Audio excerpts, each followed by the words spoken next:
Remember, I said we're in a national forest. Mm-hmm. There was a couple of trees along the road right before the field. One of those trees had a black and yellow sign that said National Forest Property Boundary. That tree ceased to exist. The ambient light changed. The field changed.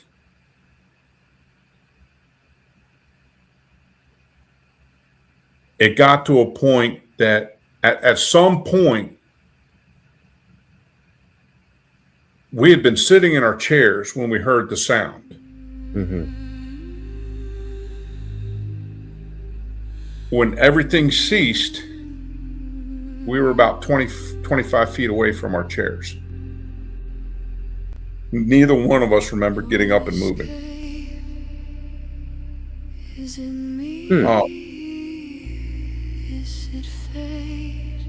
I remember hearing movement all around me. She wasn't hearing movement, but I was like, I kept looking behind me. I said, okay, they're behind me. They're over here. They're over there. I said, if I remember correct, I told her they're all around us. Mm-hmm. I was coming unglued because in my head, I'm thinking, all I got's a sidearm and a knife. I don't know what this is at the moment. I don't know. Is it people? You know, is it Bigfoot? Is it dog? Like, I don't know what the heck it is. Right. And I'm also in the back of my head thinking, this is going to be great. The first time I get to meet her husband and tell her anything, it's like, hey man, I'm sorry, your wife's dead because of me. Your wife disappeared in a ball of light and nobody knows. You know, I'm like, right. So this is all this stuff going through my head. And I'm like, well, this is great. I just felt so overwhelmingly helpless and unprepared.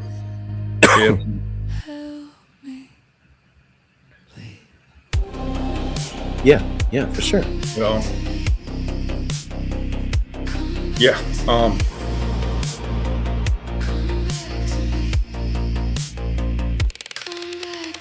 It was not a fun experience for that. Yeah, I can only imagine, man. It's we were sitting there. She come over and she touched my arm and started praying, and that's what, like, everything's changed. Everything went back, and that's when I was like, "Why are we over here? Our chairs are over there." Because I even told her, I was like, the trees are gone. Where'd the trees go? There was no more trees in front of us. Mm-hmm. The road we were on did not look like the right road. It was such a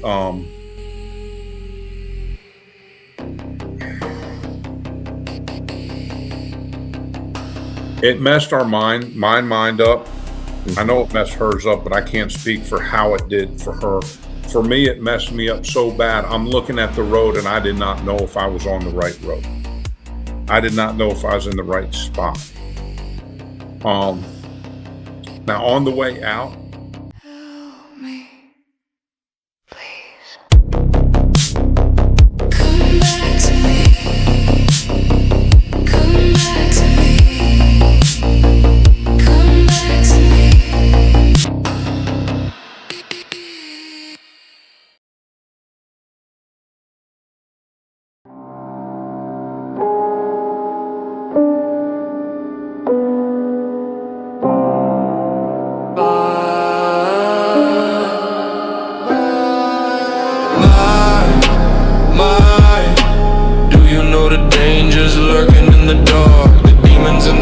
That you harbor in your heart, but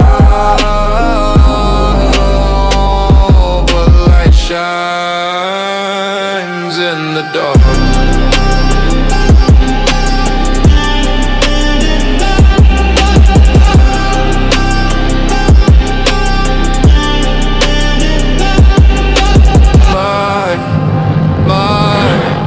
Do you know the dangers of that vice? That you'll be cutting, is it worth the ultimate?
All right, everybody. How are we doing? I hope everybody is doing great, having a fantastic night.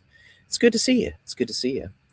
You know, there are really cool things that pop up every now and again, and it's just I'm so happy when it does. And the one thing that I'm pretty excited about is one, we're going to have a little bit of a corroboration with a story that should have aired by now. And that's super rare, and I'm excited to be able to do that. But more importantly, it's so fun when you get to go out and you get to meet really cool folks. Like, it's awesome. I can't brag on the people that I've met doing this enough, and I'm lucky to be able to have one of my really good new friends up here tonight. And I think you guys are really going to like him. So with that being said, let's get Mr. Shawn up here. So welcome to the stage. Thank you. Shawn. What's up, buddy? How you doing this evening? Better than I deserve. How are you? Upright and vertical on this side of the dirt. Can't complain about that. That's right. It's always a good day when it's like that. That's right. Awesome. Well, Mr. Shawn, tell everybody a little bit about who you are and what you do.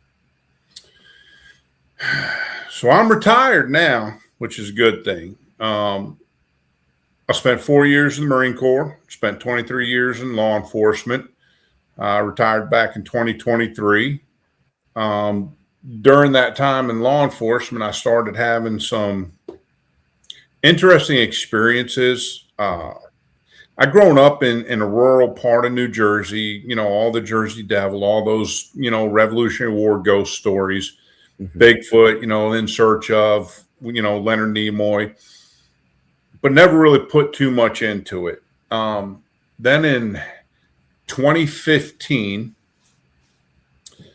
going through a real bad time, getting ready to have a divorce. I didn't know it was going to end that way at the time. And I started having what are now paranormal experiences. At the time, for me, I thought it was, I was crazy, losing my mind. Maybe it was just PTSD, all the excuses. I would start seeing like a shadow up in the corner of a room, and then it would move to the other side of the room. And that's something shadows don't do unless lighting changes. And there's no lighting changes at 0 dark 30. Right. That finally culminated. I was in bed because I had to get up work the next day.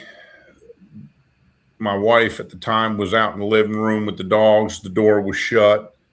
And I was woken up by something grabbing my leg and yanking me. And I'm a pretty big guy. I mean, at the time I was probably 230, 240. I'm 6'1". And it moved me 6 inches down the bed. It yanked so hard. Wow. So I started reaching out. I found a paranormal investigative group. They came out, they did their interview, came out. And when it was time for them to review or reveal the evidence to us, the one team member that was doing it told me in the 9 years she's been doing it, this was the absolute best evidence they ever had. And they got shadow figures and shadow movements in the house.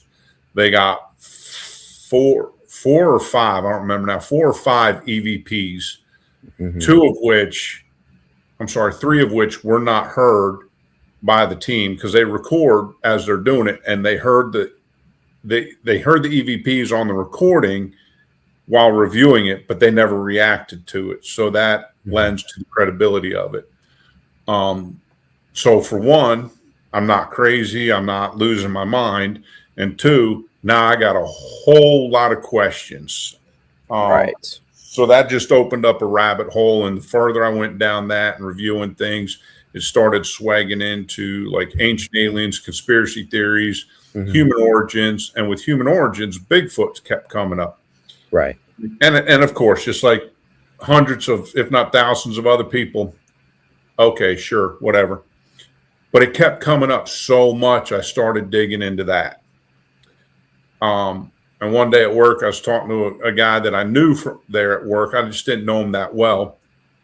And he was talking to one of the guys in the hallway and said something to me. And, that was when Finding Bigfoot had first came out and was huge. And he's like, hey, let's go camp. We're going to go squatching. Me, I was like, hey, good excuse to go camping. Get the hell out of here. Right. And it was our first time. It was him. All right, so I'll use his first name because he won't mind. Josh. I've been doing this with him. That was, God, that's been a long time now. I don't even know how. It's been over a decade we've been out there. And I won't name the other guy for this, but all three of us were military veterans. Mm-hmm. 2 of the 3 combat vets. I didn't see combat. I got into some weird, but I didn't see combat. First night, nothing. Second night, it's about midnight. I'm still half serious about this. Making calls. I'm like, okay, whatever. Oh, that was somebody at a campsite way over there that's responded, or, whatever. Just, I'm able to rationalize away everything. Mm-hmm. Right up until about 75 feet to our southeast was this immensely loud and heavy thump. Excuse me. The only way to describe it is if you cut down a pine tree that's at least 18 to 20 inches in diameter, Mm-hmm. cut a 6-foot section of that trunk out that's wet and full of sap. Take that, throw it over your shoulder, climb to the top of a 10-foot ladder, hold it over your head, and throw it down onto the ground. Gotcha. Okay. Anybody that has any clue about what I just said understands the type of a thump that would make. Mm-hmm. At the very same instant, the entire woods go silent. No tree frogs, no insect noise, no nothing. Mm-hmm. The 3 of us just, muscle memory kicked in. We spun 180 degrees, picked up 360 degrees security. We'd flattened out. We crawled away from each other, getting off the X, getting out of the grenade landing. And we were in that position for probably a good 20, 25 minutes. Nothing else happened.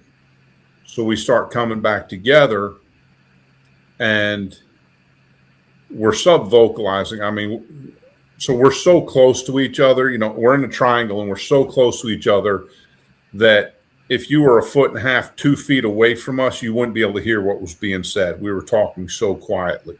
Mm-hmm. And the position I'm in, I'm looking directly south between the 2 of them across the campfire. And I pick up on movement. I can't really see it, but I more sense it. Mm-hmm. And I start tracking something around. And I'm like, hey, guys, whatever it is right over here. Now, where we're at in North Georgia, Camp Frank Merrill is the U.S. Army Rangers training base where they do mountain training. So I'm thinking, okay, some Rangers, they had a night drop. He got blown off course, landed hard, and now he's trying to regroup. Only problem with that was in the mountains, the noise from helicopters, airplanes, anything carries. Mm-hmm. There hadn't been any. The only airplane noise we heard was commercial airlines coming out of Atlanta, and that was very faint. Right. Granted, in training, because I remember doing this when I was in the Marine Corps in training, if you run into civilians, you don't get seen, you don't engage. Mm-hmm. So he's not going to come out and be like, hey, guys. But I can't get around the feeling I had. And then we were real close to the approach trail for Springer Mountain for the AT, mm-hmm. which comes out of Amicalola State Park. Whatever it was, as soon as it cleared the tree line and the brush where the trail was, it took off running in the opposite direction. And I know that because I heard it, but it was at least 40, 50 yards away. Mm-hmm. And I could hear the footfalls. Even with combat gear, you're not going to hear the footfalls of a human at that range. And this was a very heavy, plodding, boom, boom, boom, boom, as it ran away. I still didn't fully believe. Fast forward several years, we kept going out, never really had anything. I got in contact. I found a group. I don't think that it still exists, but through them, I went on a investigation at Fort Mountain State Park, and this was actually the first time I met Greg Moist Ogles, Brent McGough, Janice, original people with Greg Relic. And we're out there, and then that was also the time that I met Bob Grumpy Wilson. And that man was a wealth of knowledge for me. We hit it off, and he was explaining things. I saw a couple of things out there, and he was like, there you go. Saw orbs. I saw a very tall, slender, grayish shape. We were on a power line, and it was on the opposite side, and it moved. And now on a power line, it's rocky, it's hilly, it's on the side of a mountain. It moved downhill at unnatural speeds, and it didn't slow down and stop. It just went full tilt, turned right, and went across the trail. Nobody else could do. I don't know any human that could do that. They'd have to slow down, make maneuvers. This went down and turned right, 90-degree angle. So fast forward a few more years, couple more experiences with hanging out with Bob, going places. We were in the area of the Rich Mountain Wilderness in northwest. It's around the Ellijay area. I made a call, and it's into the middle of a vast wilderness area. Got a response, a no kidding, legit howl response. And where it came from, because we had a parabolic mic. So with the parabolic mic facing this way, if the sound had come from over here, they would have had to have turned to pick it up fully. They didn't. It came from way off into nowhere. All this just kept whetting my appetite, because now I'm going, okay, I believe in the possibility of a lot of stuff because this world is so vast. Right. And it just went from there. And one day, I always call him Grumpy. That was his nickname. One day I get an email from Grumpy, and he says, hey, would you like to go on this investigation with this great bunch of people I know? I said, heck yeah.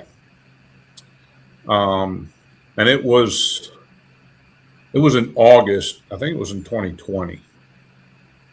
I show up, and that's where I met Trey and Daryl, Tony. Matt was there. I don't think Kristen was there yet on that event. But it was the first time down in a spot in rural Georgia that will come into play later. And it's an area that's known for paranormal, cryptid, and UAPs. Lots of history of all of this. So, of course, I'm all in. So I'm out with Trey, and we'd gone down a fire road, and Matt, Tony, and Daryl had continued on down, and we turned off the trail about 50, 75 yards, basically setting up a blocking like an L ambush. So as they were coming back, because if anything was paralleling them, it would walk into us, or we would have to force its hand somehow. And we're sitting there, and they radio, they're coming back, and I kept picking up movement. I kept hearing movement, because at this point I'm facing the trail, so where they're coming from would be my right. I keep telling Trey, I'm picking up something on my right. I'm hearing movement, and he's listening. He's like, yeah, I'm hearing something. And we're sitting there. He's like, all right, we'll go ahead and start breaking it up. They're almost here. And I'm looking down to the main road, and I see what looks like, if you're standing down there waiting on us, you're just kind of swinging your flashlight, just kind of goofing around like, oh, look at that. Oh, check this, that kind of a thing. And I'm like, what the heck are they doing, Trey? Why are they slinging flashlights around? Because Trey's prior military, so there's light discipline at night. So that's what I'm thinking. Right. And he goes, that ain't them. They're way up there. They're about 200 yards on up, 300 yards up the road. I said, so what the heck am I seeing? He goes, those are orbs. Mm-hmm. So once I saw at Fort Mountain, I wasn't quite sure of, and I didn't really say anything. I was like, hey, I think I just saw something, but I'm not sure. Might have been a star through the tree. But now I'm thinking what I saw then were orbs because they behaved exactly like what I just saw. Right. So I was like, well, that's pretty cool. Rather uneventful for the rest of that trip. Mm-hmm. But I've run around in North Georgia, up in the mountains, up around Chattahoochee, WMA, up in the Chattahoochee National Forest, all around. And I've not seen orbs anywhere up there. I've heard things, but not really seen a lot of stuff. Right. So try to go with SEKRS probably at least 3 times a year down to this same location. Mm-hmm. But out of that trip, Trey reached out and invited me on an ASOG expedition. Mm-hmm. And ASOG deals a lot more in the high strangeness than just, your run-of-the-mill cryptid or paranormal. Right. This deals more with stuff that's more on a quantum level. There's a lot more danger involved in that one because of what can happen. Right.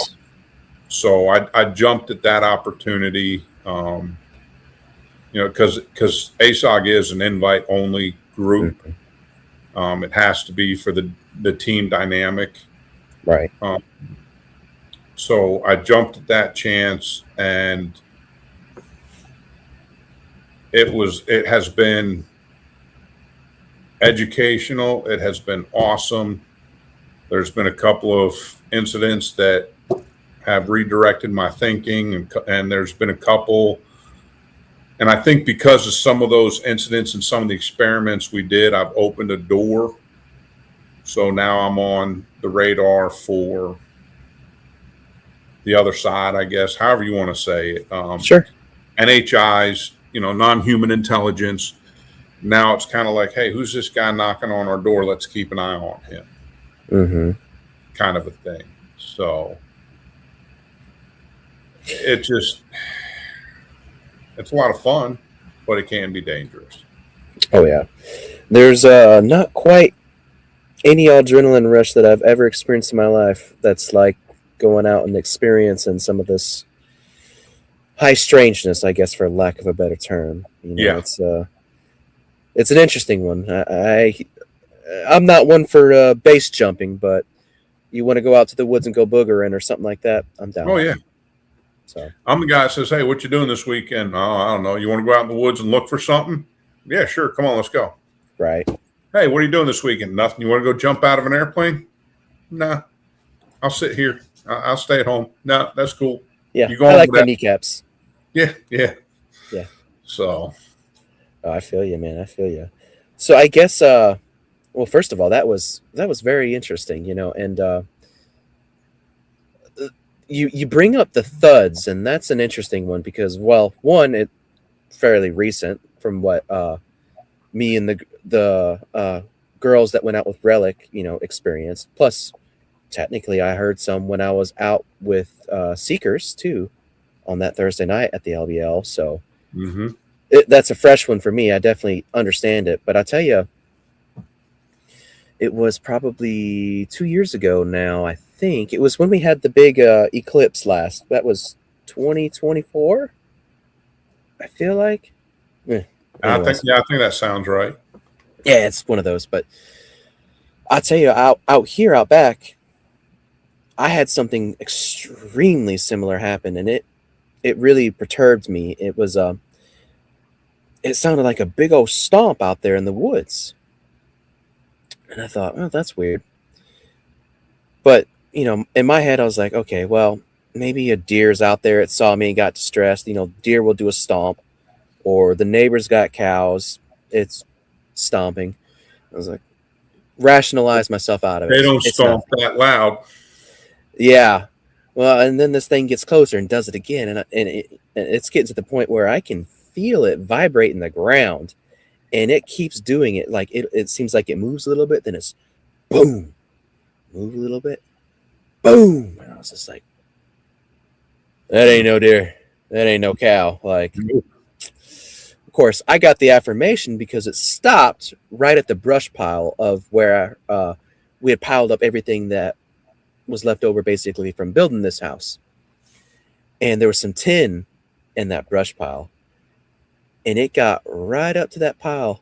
And as I'm basically like kind of talking aloud to it, it starts scratching slowly across the tin. I was like, oh gosh. One of them days. Okay, time to party. So I get it. I get And it. by party, you mean turning around and heading inside? Eventually, yeah. Yeah. I jumped in the side by side actually and turned all the lights on and went barreling towards it until I got right up to my property line. Until I got the whole Holy Spirit kind of telling me like, "Hey, stupid, don't go past your property line. You need to stay right there." Yep. You know, and I'm just like, "Are you sure?" I feel like I got this. Granted, I don't have this. I don't have this. I only have a machete. Like, I don't know what I'm gonna do. Run into it and do the stabby. Like, it ain't gonna do nothing. You know, I was just adrenaline started pumping and I was ready to go. I'm not the brightest when it comes to things like this. I just go. But the moral of the story is, I know what you're talking about. I know what it sounds like, and it's amazing. You know, like the only thing that I can really compare it to is maybe like explosions in the distance with like the amount of force that's necessary to make the ground vibrate like that. Right. I mean, I don't know how else to explain it, but yeah, I mean, a tree falling. That's a good one too. Well, see, it because all three of us, if it had been something heavy like artillery, we've all experienced that. All three of us had experienced that, and that wasn't what clicked for us. It was a chunk of tree, you know, because you know with artillery, you know, you get the overpressure, you hear the whump, and then you feel the vibration. And this was like, it was so close, it was just boom. Yeah. And you know, and I've heard it other times, but it just didn't. It doesn't make sense. So, you know, and with some of the other stuff I've experienced, I don't know, is that sound the audible of a dimensional port opening? Is it, you know, maybe swagging in and out through vibration and frequency? It creates a ripple of a sound wave, or was it a squatch jumping out of a tree? Maybe it had gotten up into the tree. We couldn't hear it, you know, because they moved so silently. Was watching us, and it said, "Okay, I want a closer look," and it was it jumping out of the tree. I mean, there's several different things it could have been, and I could be wrong about every single one of them. It could be something entirely different, right? You know, so it's rather interesting because, well, we might as well swag into it. Sure.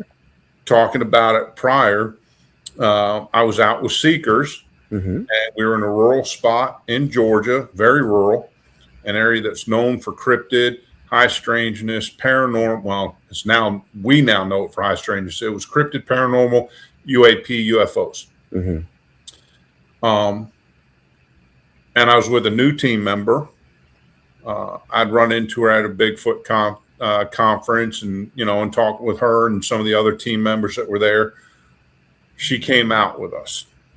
She has a lot of answers, and she's already asked, so I'll drop her first name, Jammie.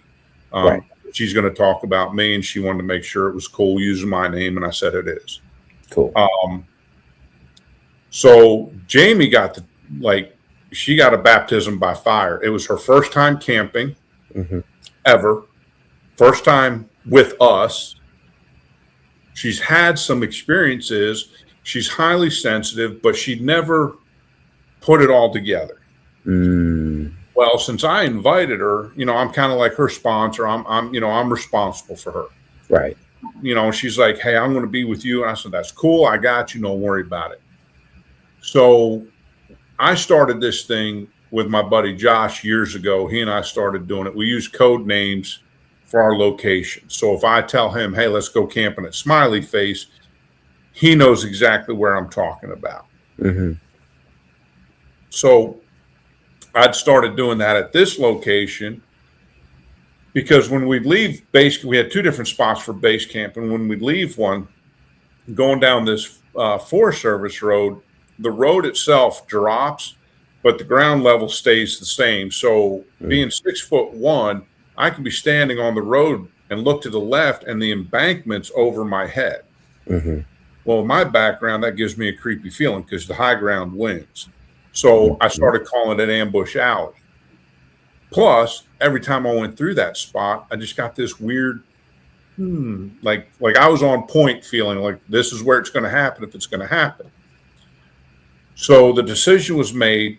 We were going to, because this area for the last 3 years, 4 years now. No, last 3 years, 6 months since we've been there. So the last 3 years, there's this one spot we call the culverts. There's a few culverts that run through the road. We've gotten thermal footage of an upright bipedal creature colder than the ambient temperature. And the first footage that was caught by a team member, she didn't realize she'd caught it until she was reviewing footage. The following year, I'm out with her. We get it again within the same immediate area. It was a slightly different location. It was only a couple 100 yards away. So, and we got it 2 nights in a row. And one night I actually saw it through my nods. I just kept seeing something leaning out from behind a tree that hadn't been there. Greg was with us and he was looking at it through his thermal and he's like, yeah, I got something. And it's turning into a hot spot for us. We're going to go back and investigate. So this time we were going to send 4 teams of 2 out.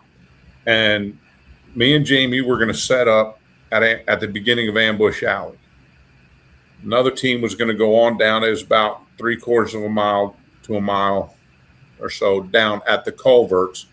The other 2 teams were coming out of base camp, and there was a side trail that paralleled and would come out down by the culverts, but there was a lot of ground between us, probably at least 1/4, 3/8 of a mile, if not half. So we're kind of spread out. And basically the thought is we're going to be here. Maybe we've pushed something back up. Then the other 2 teams come down. Maybe they'll push it back towards us, a blocking maneuver so we can maybe get something on footage. Right. So some of the interesting things about this night, I had quit wearing a watch years ago. It was the man. It was a rebellion thing. I'm not going to wear a watch. I had bought a cheap watch from Walmart, little green, tactical watch. I don't check my watch for nothing. I'm not used to wearing, even when I wear it, I hardly, heck, I got a fancy one that's an automatic and I keep having to reset the date and the time because it keeps running out. Well, we're sitting there and Jammie and I are sitting 180 degrees opposed. So she's looking to there's a field right there in this area and I'm looking up into the tree line, 100. So my back's to the field. And she starts telling me she's getting this really tight feeling in her chest. She's starting to get like this overwhelming, like nervous feeling like something's going on. So I'm like, all right, cool. Don't worry about it. What do you, I'm just trying to go through questions, keep her from spiraling. Because at this point, I'm not feeling anything. So I don't know, is it imagination's getting the better of her? Or is she experiencing something? And if so, I just want her to know that, she's safe and I'm there. Right. decide to look at my watch so I can make an after action report and say at this time this incident occurred. I looked at my watch, it was 23:45. Feeling goes away. Then she says, hey, I'm getting that feeling again. It's coming in again. And at this point, I kind of got a little chicken skin. I kind of felt something, but I wasn't really sure. It wasn't definitive. Mm-hmm. I look at my watch, it's 23:50. It happens again. I look at my watch again, it's 23:55. That's when I make a mental note. I'm like, well, this is odd. It's every 5 minutes. I've looked at my watch every 5 minutes. Then the next time it happens, it's midnight, 000. It's dead on midnight, another 5 minutes.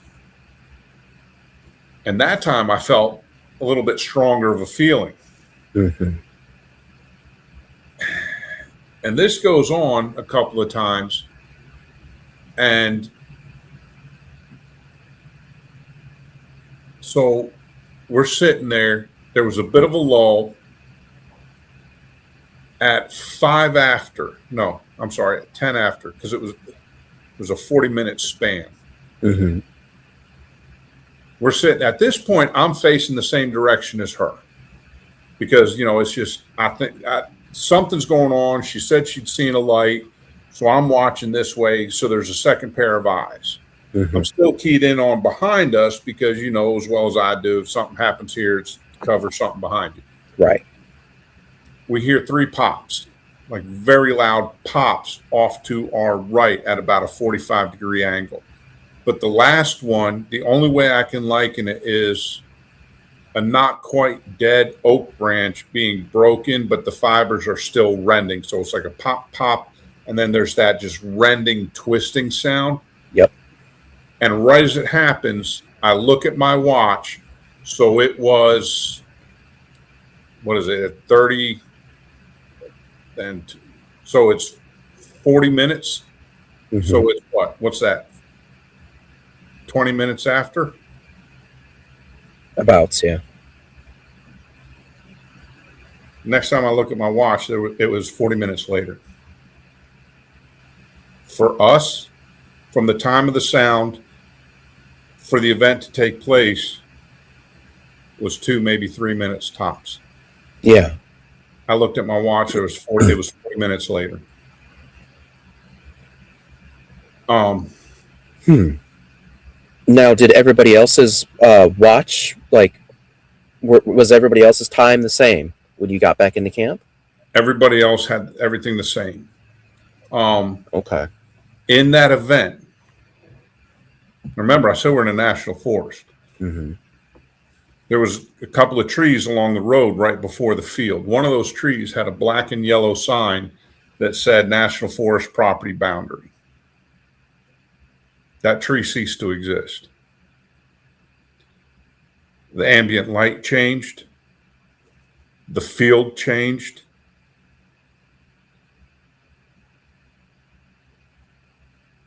It got to a point that at some point, we had been sitting in our chairs when we heard the sound. Mm-hmm. When everything ceased, we were about 25 feet away from our chairs. Neither one of us remembered getting up and moving.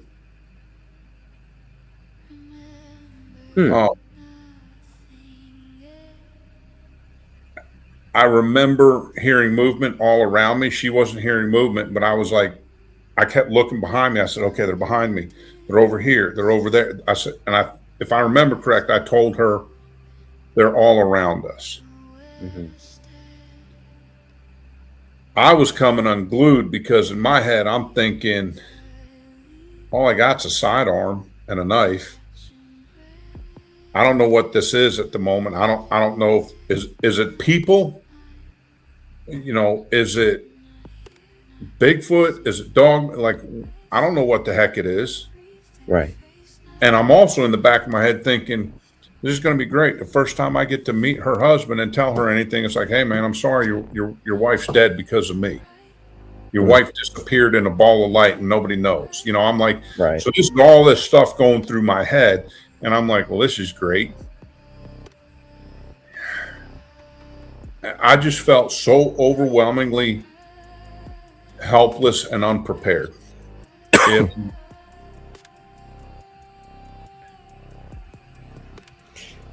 Yeah, for sure. you know, yeah.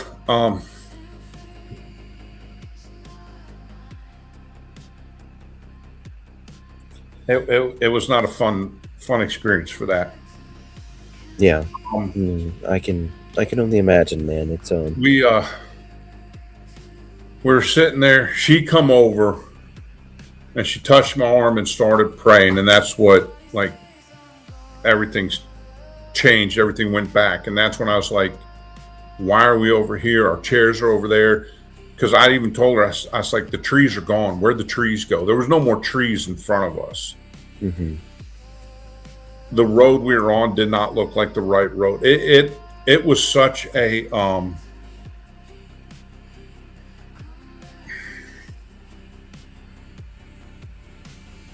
it messed my mind up. I know it messed hers up, but I can't speak for how it did for her. For me, it messed me up so bad. I'm looking at the road and I did not know if I was on the right road. I did not know if I was in the right spot. Now on the way out, comms were fine. You know, everybody all teams have radios. And we were making comms, you know, hey, we're in position, you're in position, all that stuff. Everything was fine. Right before this had started, you know, we do these, you know, radio checks, you know, just checking in, make sure everything's good. Mine had started getting staticky to the point that I was having to repeat myself 2 or 3 times. Yeah. I started asking her, because I'm looking at my watch and it's, you know, it's 1:45, and I'm like, wait a second, that something's not right. And I couldn't process, I couldn't formulate it. And I asked her, have you heard anything on the radio? She's like, no. I actually had gotten to thinking at this point that everybody had gone in and they were back in base camp and we were still out in the field. Yeah. Or everybody had gone to base camp and they're putting together a search team because we're not where we were supposed to be, and we aren't on comms. Right. I'm trying to call everybody, you know, and I'm team 1 to team 2, team 1 to team anybody. I called no less than 5-6 times and didn't get anything. And it got to the point I unplugged my earpiece, and I have one of those fold out 3-foot tape antennas. Mm-hmm. And I unfolded that, and I was holding it above my head at arm's length with it slightly kicked down, trying to get my antenna as high as possible. And I'm yelling up into the radio. And I did that 2 or 3 times before I finally made contact. Wow. And at the time, I think I'm sounding just like I am right now. Mm-hmm. The other team members will tell you that they could hear the fear and the panic in my voice. They could hear it in my voice that something wasn't right. Right. It had been such a quiet night. 2 members on 2 separate teams had started dozing off because it was just that quiet of a night with nothing going on for them. Yeah. I remember Daryl asking me, he's the team medic, if we were okay. My response was, I think so. And they asked if we were still on location. I said, I think so. I don't know. Because at this point, I can't trust what I'm seeing. Right. A tree that had a sign on it no longer was there. Mm-hmm. And it wasn't like I had shifted over 20 feet. And I'm just looking straight ahead. Oh, it's not there, but it's right over here. I scanned. Those trees were gone. It was not the same place we had been when we sat down. Right. The road didn't look right at all. It almost looked like a pixelated version. Like, like when you're looking at something on a computer and the computer's trying to form it and it's pixelating, it can't quite focus. Yeah. Is kind of what it looked like. Jammie made the comment. She said it was like being in the Upside Down from Stranger Things. And that's probably a very accurate, if not the most accurate description, because everything was muted colors. They didn't look right and they were off. Yeah. It just,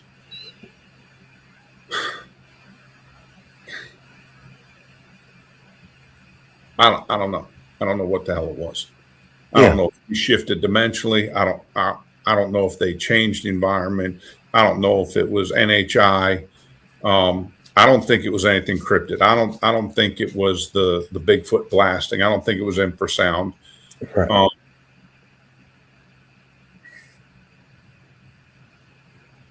So after we got comms, everybody started closing in on our position.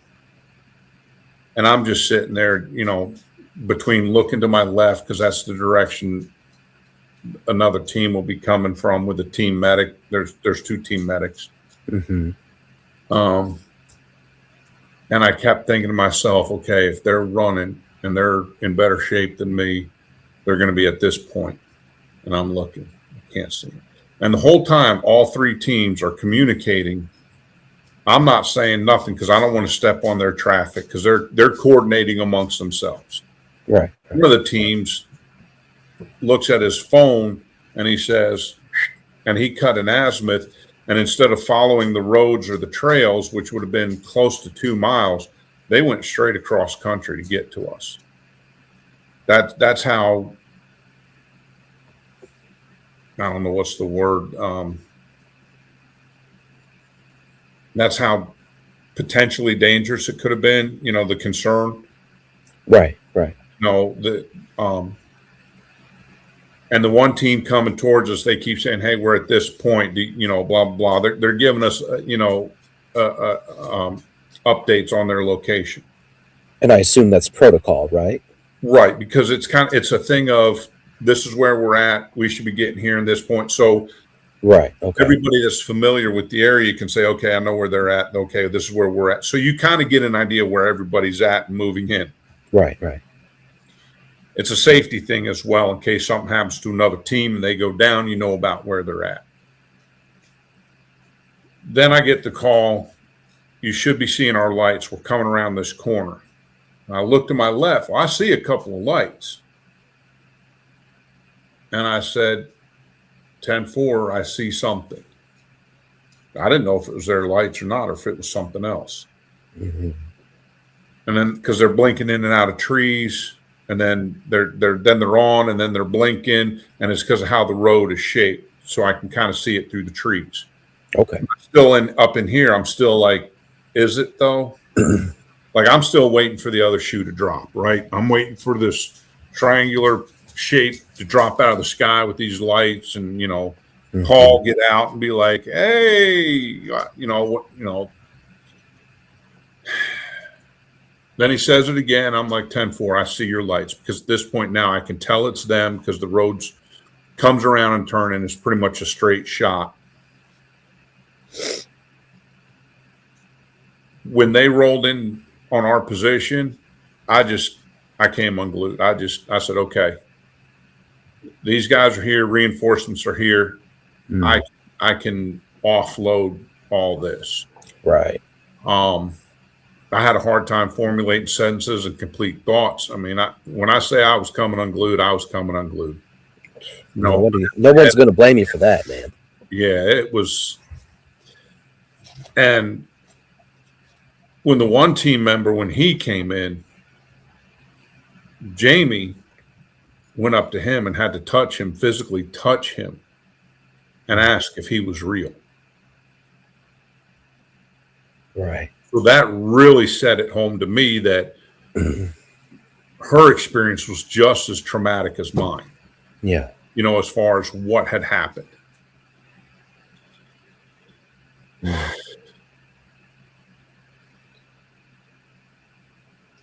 Wow.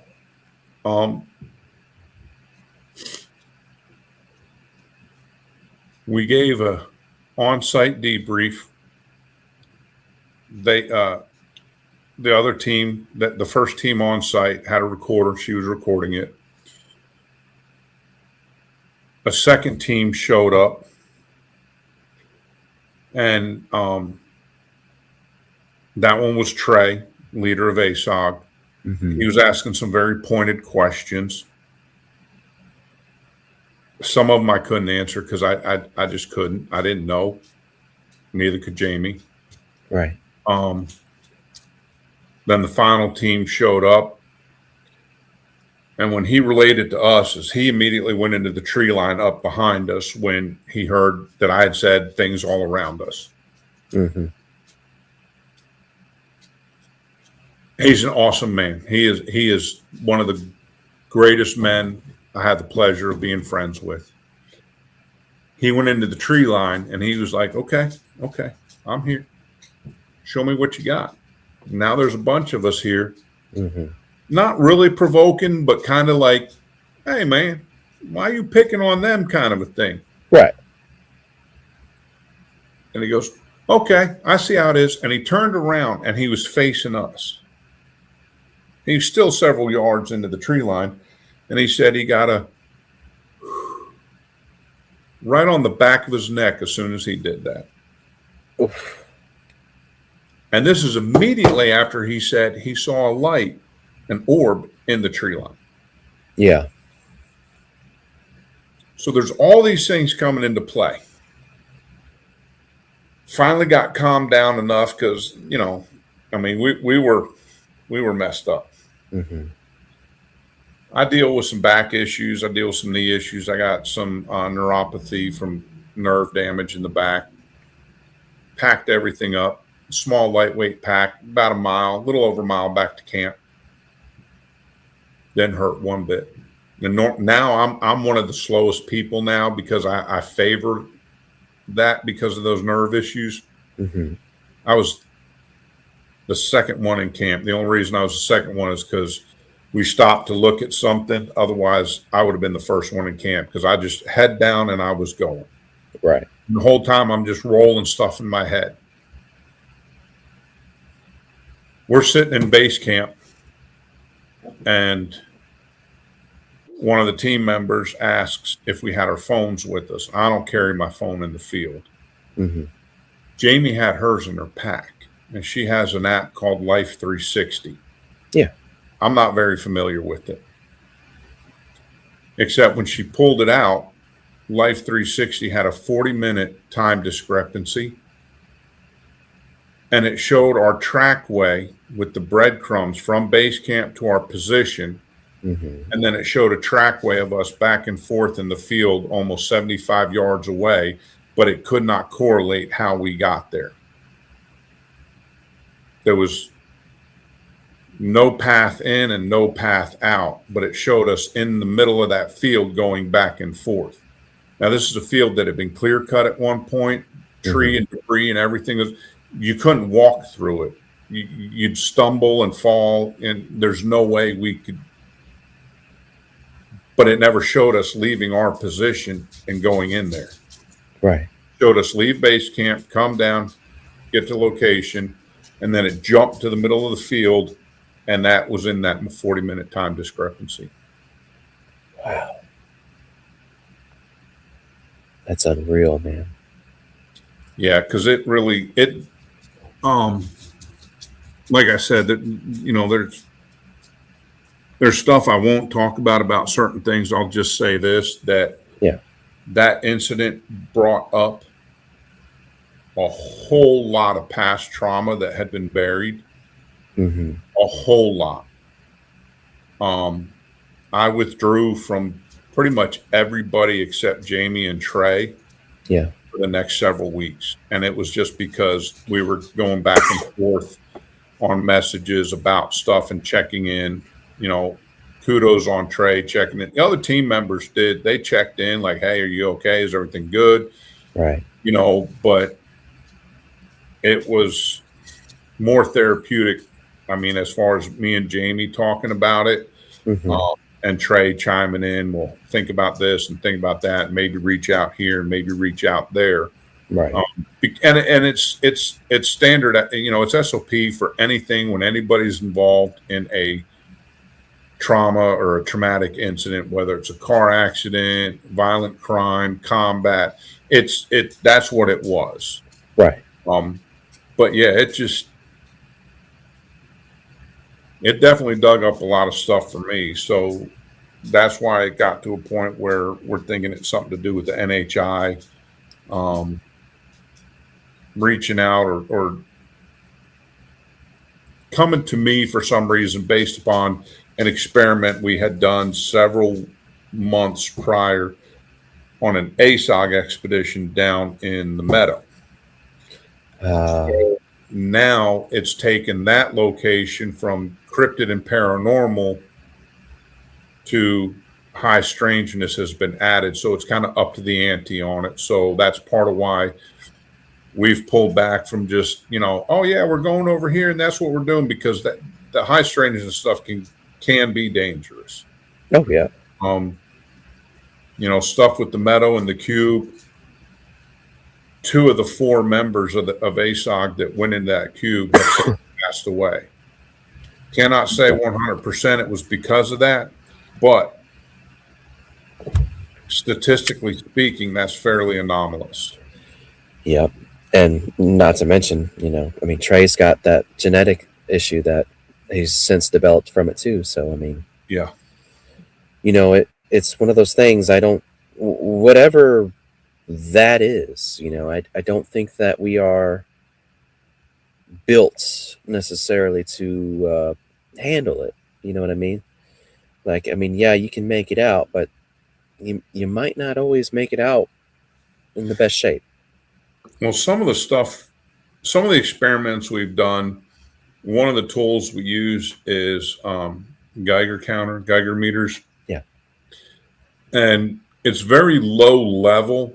I mean, your microwave puts off more than what we get, but we've started seeing, not just with the meadow, but with many other places, right before some of these anomalous events occur, there's a spike or an increase in the ambient temperature, or I'm sorry, ambient milligauss.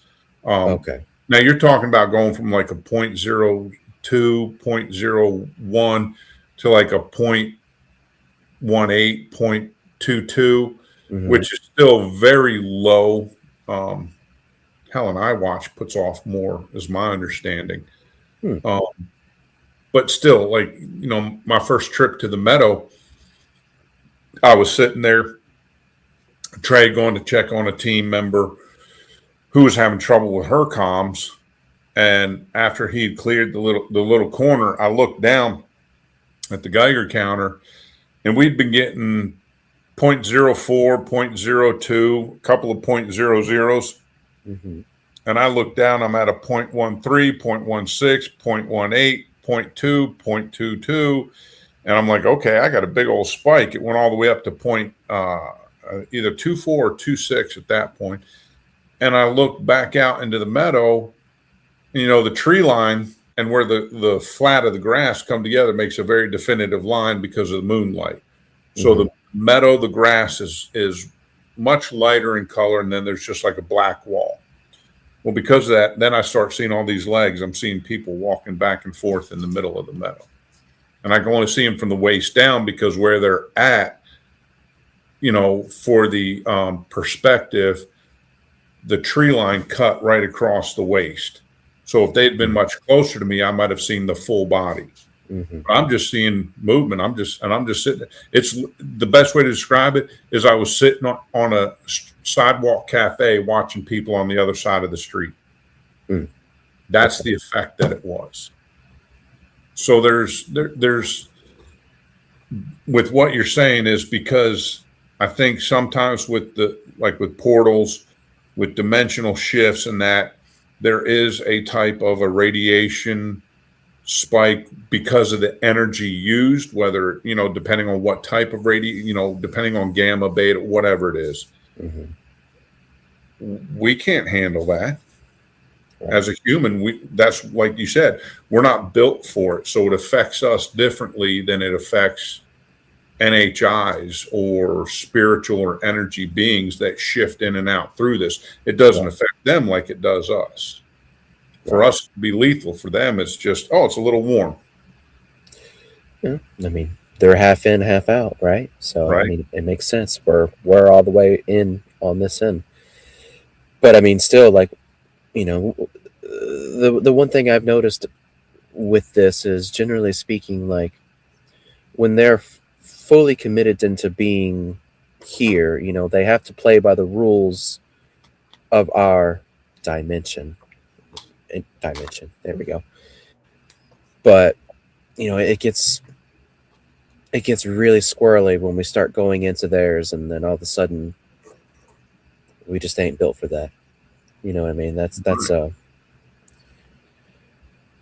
Well, man, I'm glad you made it out okay. For that dimension, it's kind of like technology or anything else. Mm-hmm. You might be backwards compatible, but we aren't forwards compatible. Right. Yep. Yeah, man, that's intense, man. I just I hate that you went through that, brother. I wouldn't wish that on anybody, because I know it's a double-edged sword for me. It's man, it was a great experience to have, but on the opposite side of that, the repercussions of it, I wish I hadn't had that experience. Because like I said, I mean, it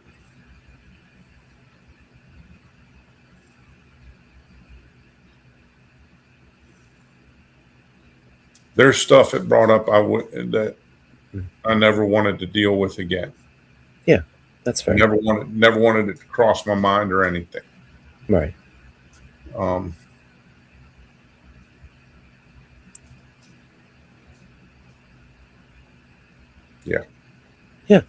Yeah, super fair. It's interesting because I can't get over sometimes, like, the fear that's kind of brought up with the subject, and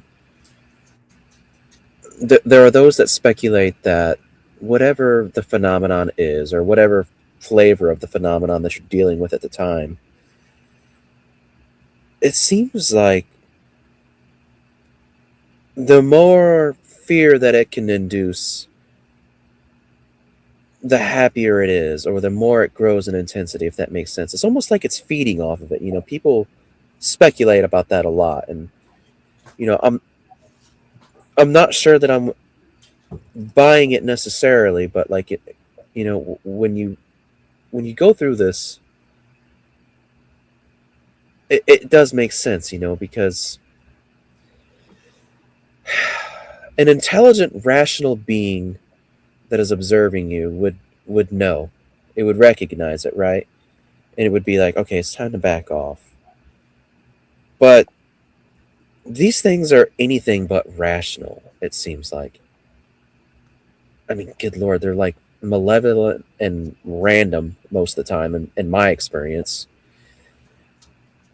And it's just odd. I don't understand it. It just doesn't compute well. Think about it like a scientist. Right. We're just lab rats. Like, do you really care about a lab rat? Oops, that one died. Well, get another one.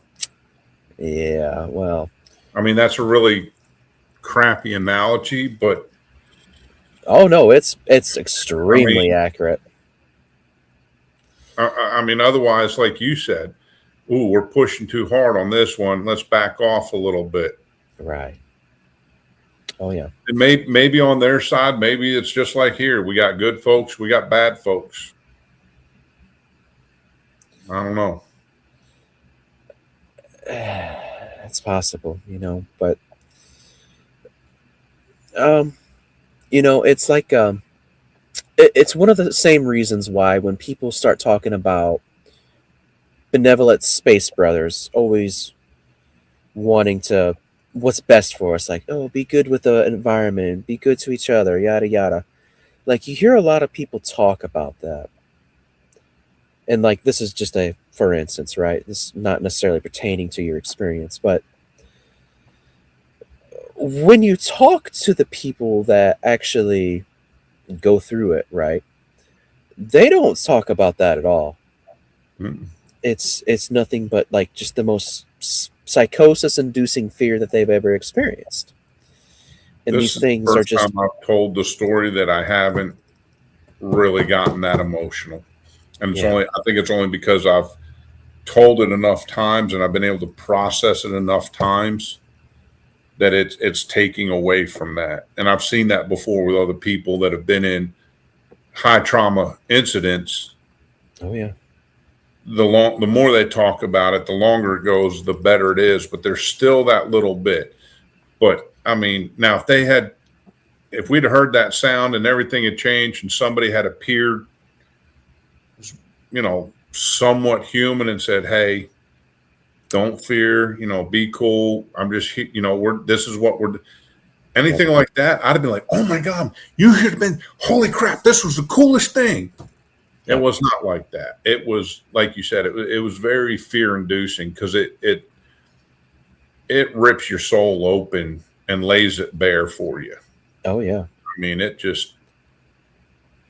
Mm, Yeah, I felt the exact same way when I had my very first experience, with the thing in my driveway. Is like, my afterthoughts on it were, if it would have been like, hey, human, don't freak out, I'm here, I'm doing XYZ, or I need help with XYZ, I'd have been like, all right, how can I help you out, but no, it didn't do that at all. I mean, the thing freaking possessed my body, and I was a captive inside of my own brain screaming. mm-hmm.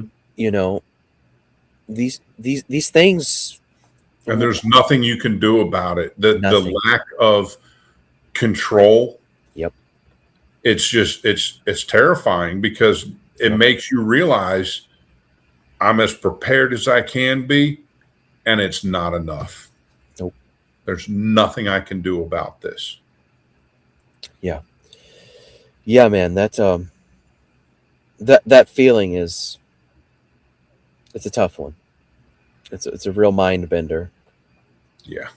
Yeah, I understand.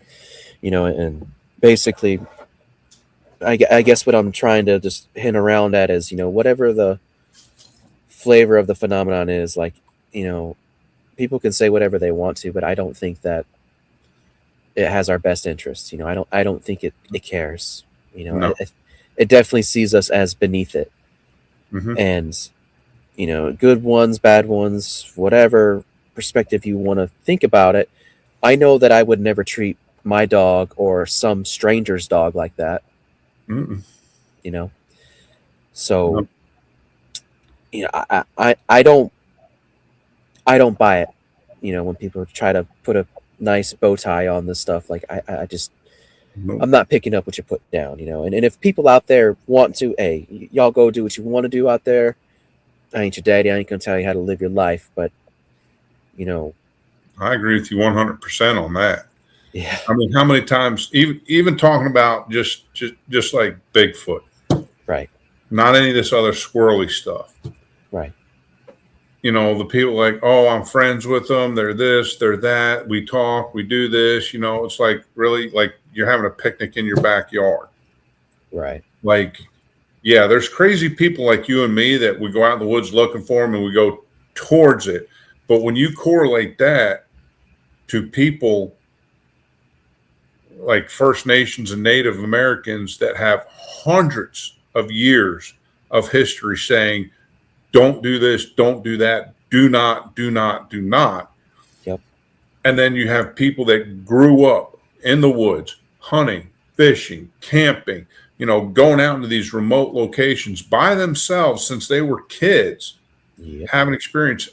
They're so terrified they refuse to go back out there. Never mind alone. Right.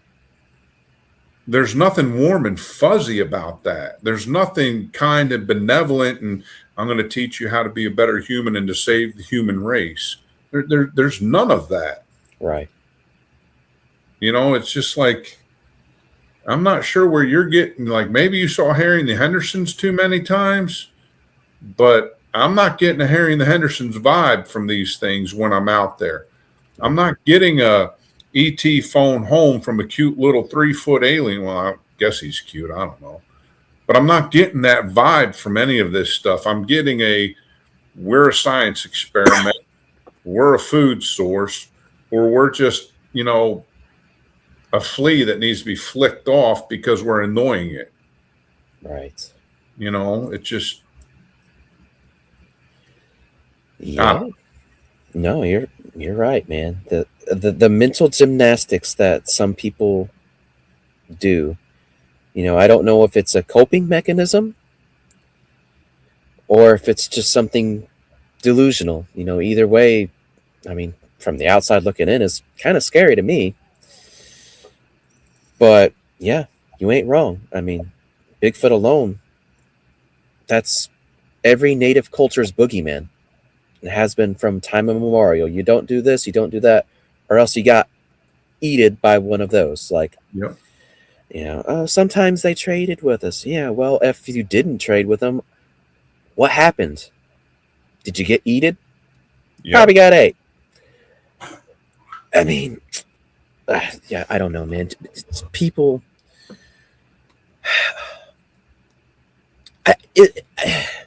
part of me is almost like everybody wants to just reach into themselves and find their own personal Joe Exotic and see the tiger and be like, I can be friends with that. You see a giant 10-foot tall monkey monster. I can be friends with that. No, you can't. 7-foot tall gray alien that looks disproportionate and has the most craziest uncanny valley going on that literally terrifies you to even look at. I can be friends with that. No, you can't. No, you can't, because ultimately it don't want to be friends with you. That's like Natalie. Oh, look at this cute little snake. He's eating the. Oh, look at the cute little alligator. There's nothing cute about those things. He thinks they're cute. I'm like, you don't snuggle with something like that. That can eat you. Yeah. No. Yeah. It's one of those things, man. And She probably won't get mad at me for saying that too. I mean, I can take it out if you want. Sorry, mama. But yeah, no, I get it, man. Like, I mean, ultimately, when people ask me like the things that I'm afraid of, and there's only a few things that I can answer with, and on land, it's moose. I'm terrified of mooses. Because there's so many mooses running around your neck of the woods. Nope, not a single one. But I don't want to meet one. I'm terrified of them. And number 2 is sharks. Those things, no.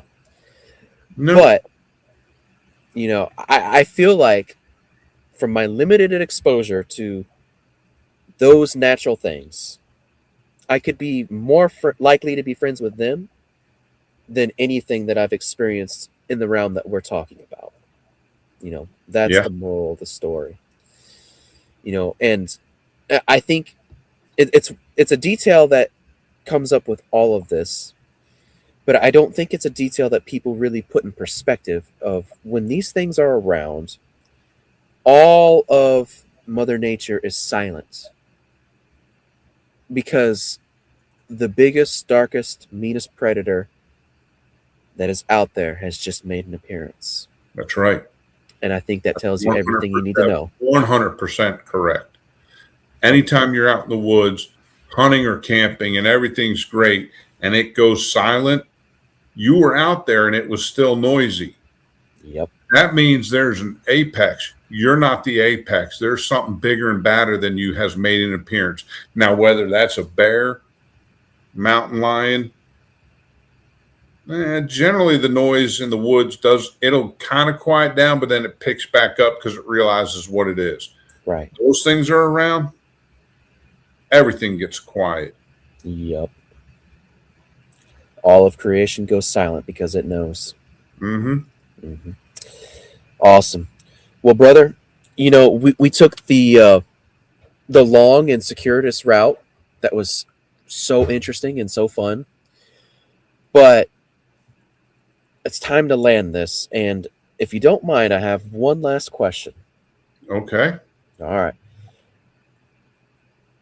Who are you and what do you do? Because we never got around to it. My name's Shawn Boettner. I really don't do much except squatching. I am retired. Yeah. So when I'm not claiming to work on projects around the cabin, I am slowly. I'm out in the woods or either around here or going down with the meadow and SEKRS and ASOG and doing investigations there. I've been heading down to Central Florida a lot here recently. I've been to LBL. I'm looking forward to going back up there. Heck I yeah. still dabble in some paranormal stuff. I don't do that quite as much anymore. But that's what I spend my time doing. I've been fortunate that I've gotten in with some very awesome people, met you, been able to help with Relic Films with projects that Greg has had up there. Right. I was with the Meadow Project with Trey Hudson from, his is the Meadow Project with Merkel Films. Was involved in that. They did it's actually a 4-part.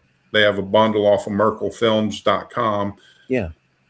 It's the Meadow Project, and then there's 2 films of Tony and Joel and their crew going out and doing their investigations. They followed us on some, and then they did their own. There is a 21-minute video there of an experiment with me doing the God helmet at the Meadow that has had Stephen Leah, very well known and respected in the quantum analysis field, and he did a quantum analysis on it. Excellent. It corroborates everything I said. It is definitely a mind bender. So anybody that hasn't experienced or is unfamiliar with the God helmet, the Corin helmet, they can go to Merkel Films and rent or purchase the bundle, and they'll see that it's the helm and the lens. Right. But the entire series is phenomenal. I've been very fortunate to be behind the scenes and help out some with Greg Ogles and the Relic Films teams for his. He's got The Land Between the Lakes. The Vanish just came out. It'll be streaming shortly. But he has had several previous films, and you can Google Relic Films and look him up on YouTube and see some of that work. It's really good stuff.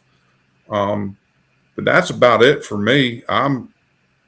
I always say I'm just a nobody. I'm just some yahoo that goes out and stumbles around the woods at dark and hope I don't get eaten. Yeah, well, I feel you there, man. I feel you there. I have a show, and shoot, to be honest, I'm nothing better than just a dude up here talking on the internet about weird things, but it's fun, and I get to meet cool people. That's what it's about, right? Yeah. Finding folks that are just as weird as you and have as much fun as you doing the same stuff. Exactly. Got to vibe with your tribe, brother. That's right. That's right. Well, awesome. Well, Shawn, thank you so much for coming on, man. Thanks for having me, brother. Yeah, man, this was amazing, dude. I thoroughly enjoyed it. I hope that we gave a little bit of something to chew on for the audience. I hope we I hope did some so. good. And I hope one of the big takeaways that people get out of this is, yeah, it's fun, and yeah, you can have a really good time and see some wild and crazy stuff, but there is an element of danger to it, and it's not just the tripping and falling and spraining an ankle or something like that. So I always I'm the safety security director for SEKRS Yeah. for the team, and I always safety is paramount. Hmm.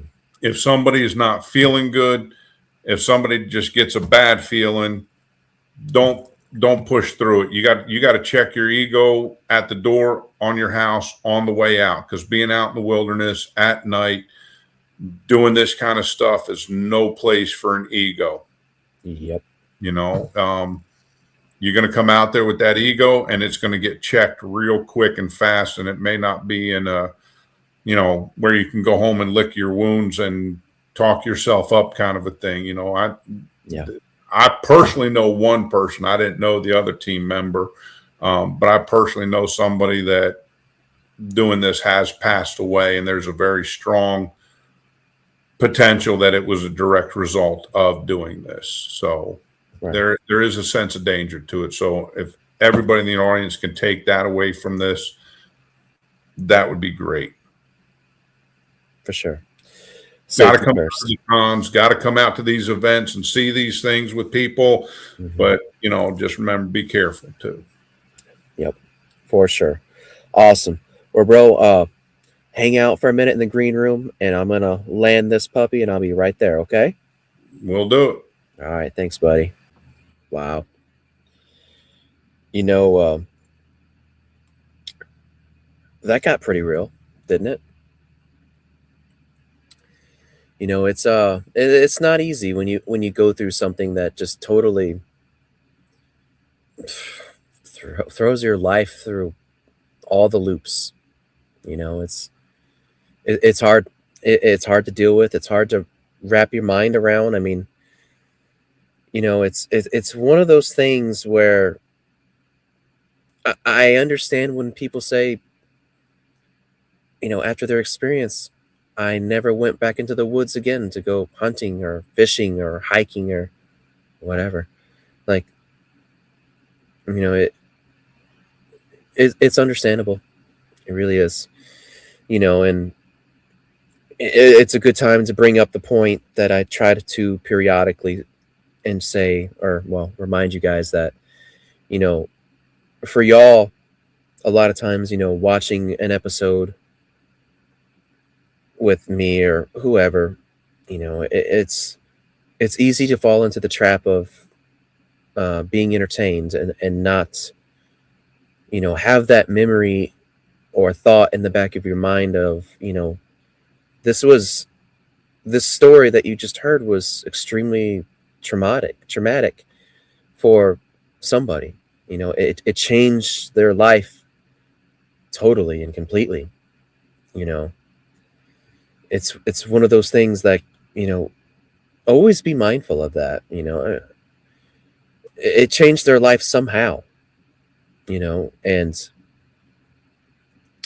that's why community is just so important with this. You need to have that balance. Like, yes, we want to come on and help everybody out, but the only reason why we're even able to do it is because somebody was there for us to help us. You know what I mean?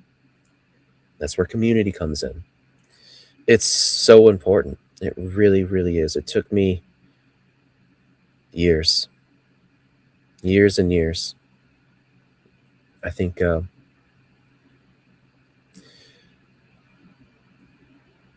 took me 10 years before I was able to actually come on and talk about this from when it started. So if that gives you a little bit of perspective out there in YouTube land or wherever you're viewing this from, just keep that in mind and be there for each other. Be as open-minded as you can. Don't be so open-minded that your brain falls out, because sometimes there's bad actors out there, but those are real easy to spot. You shouldn't have a problem with that. But yeah, I mean, as far as like the threads go, there's not much for me to really pull on there to connect back, because everything that I usually connect the stuff to, it should be very apparent. I think I think when you go to these places, you go through a portal or whatever. I think you're in the. I think you're in some form of the spirit world, you know. And if you want to attach some other adjective to it, yeah, it's fine. You know, upside down, uh, parallel universe, or different timeline, whatever. I think it's still the same thing. You know, there's similarities, but there's differences, and wrapping your head back around it once you're out, you know, that's a common thread. It's always a thing, for good reason. Like I said, I don't really think that we're meant to deal with it. You know, I don't think we're built for it. You know, time seems to move faster or slower. You know,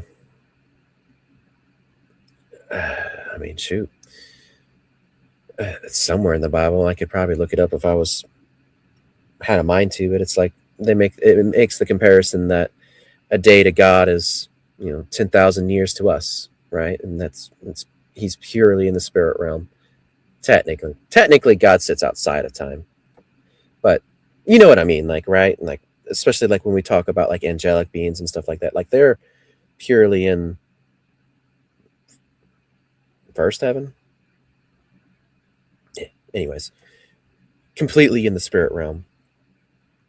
And then when we look at like the demonic, right? So like the disembodied spirits of the Nephilim, they're in the spirit realm that is layered on top of the earth, according to Enoch.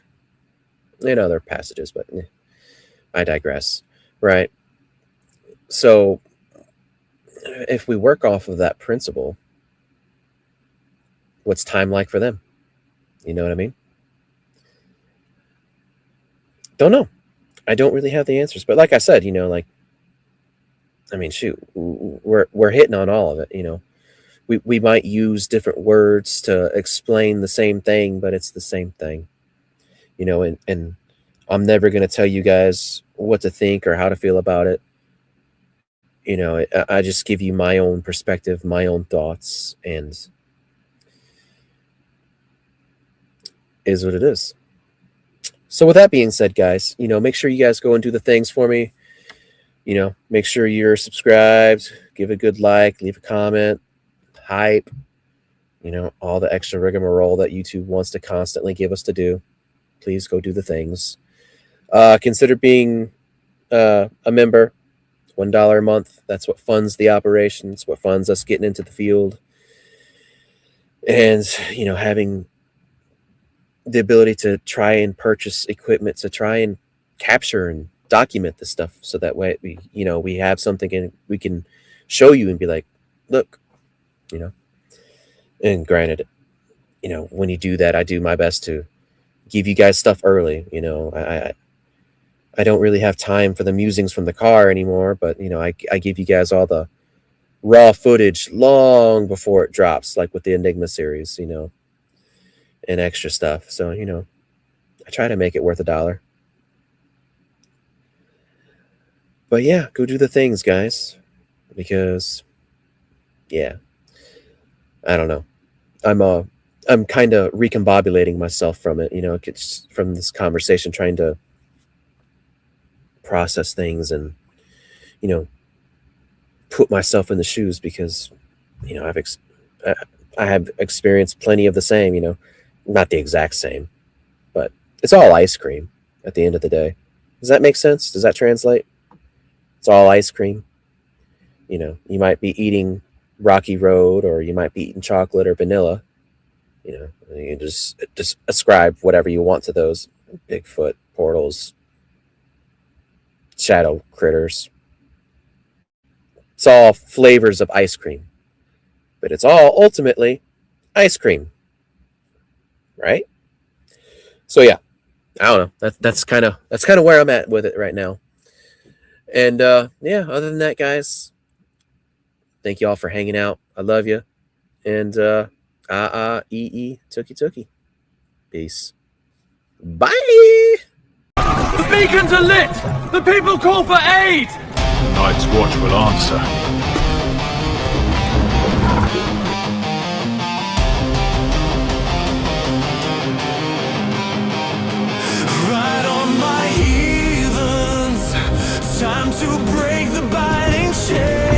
hour for feasting. The hour for comfort has passed. Only freedom now remains.